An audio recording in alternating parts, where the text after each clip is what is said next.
হানি tapping চক্ৰৰ master mind আৰক্ষীৰ জালত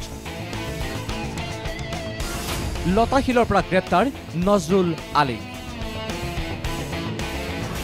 নজৰুল গেঙত বেবী সোনিয়া কৰিশ্মা মাইনা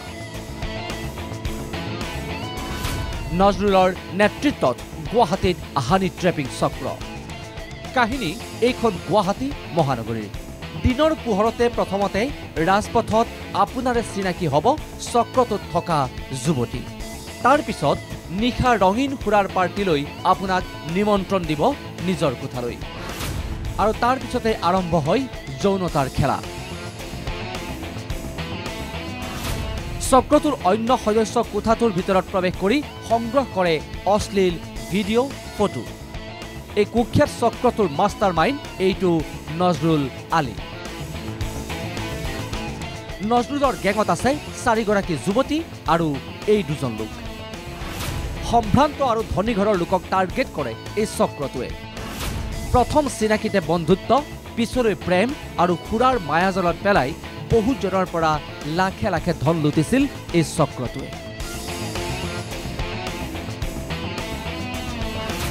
বন্ধ কোঠাৰ যৌনতাৰ দুৰ্বলতাৰে ব্লেকমেইলিং নজৰুল গেঙৰ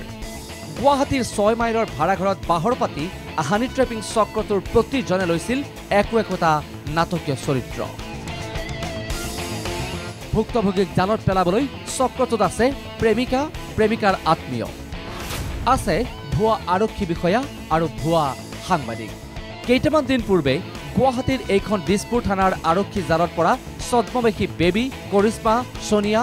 মাইনা নামেৰে 4 যুৱতীৰ লগত গ্ৰেপ্তাৰ হৈছিল আব্দুল মল্লিক মোল্লা আৰু ৰাজদে